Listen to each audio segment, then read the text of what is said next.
Hi there.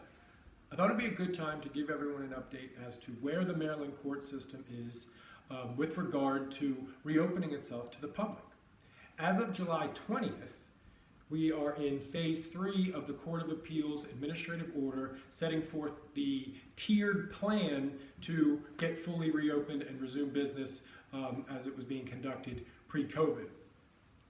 In my opinion, the biggest changes with the phase 3 part is that number one, the clerk's offices have reopened to the public, meaning that anyone who has an interest in going can go into the clerk's office, they can get copies of their file, copies of other public records, make filings, etc. And then the other one, number two, is that some contested hearings and trials are now being conducted in person in the courtroom. As far as family law cases are concerned, that really is coming down to final protective order hearings. Some final protective order hearings were bumped for a very long time while we waited for the courts to reopen, and now the court system is working itself through those, as well as protective orders that are filed in the normal course of business. In the meantime, I feel that the Maryland court system, the Baltimore Metro, DC area, has gotten very good at conducting remote hearings for as many court matters, for conducting as much court business as possible remotely, which is a good thing, and I think some of those court appearances conducted remotely is a change that's here to stay, which is a good thing. As far as precautions being taken by the courts for members of the public who are coming in to either participate as a party or a witness in some sort of hearing. I'm going to outline some of those precautions here. It's not an exhaustive list, but it's some of the things that I have seen thus far and some of the members of my firm have seen. So number one, I think the courts are doing what they can to stagger the scheduling of appointments. Rather than having everybody show up at 9 o'clock, the courts are trying to say, okay, matter X, you're at 9, matter Y, 10, matter Z, 11. It reduces the number of people that are waiting around in the mornings to have their hearings heard.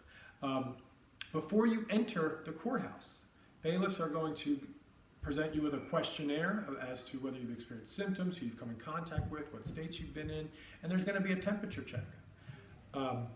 Masks are required at all times, and from my experience, the deputies and the bailiffs in the courthouse are taking that very, very seriously.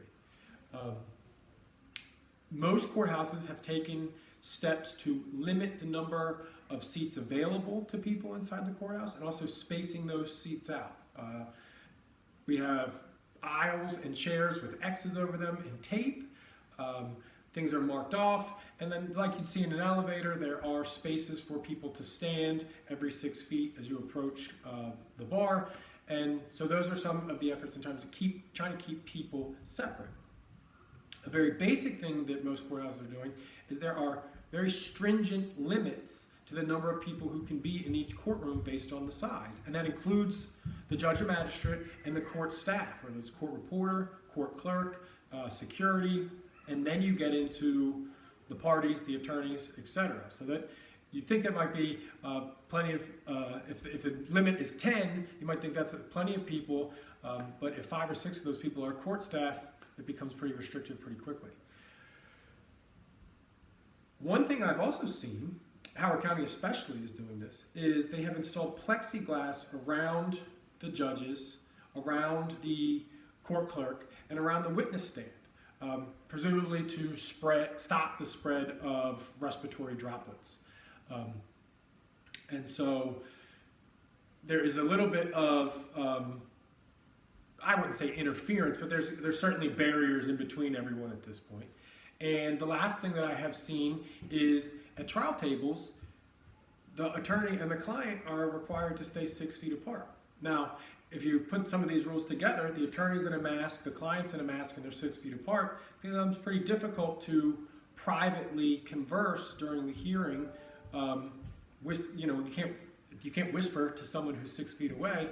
So that presents a little bit of trial difficulty, and as lawyers joke, it's very difficult to kick your client under the table when they're 6 feet away from you.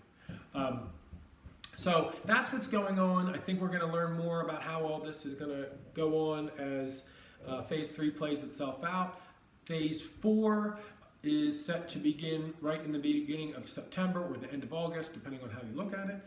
If you have any questions about how court appearances are being handled, or you'd like a consult with a family law case, please do not hesitate to contact my firm, Weinberg Schwartz, at 410-997-0203.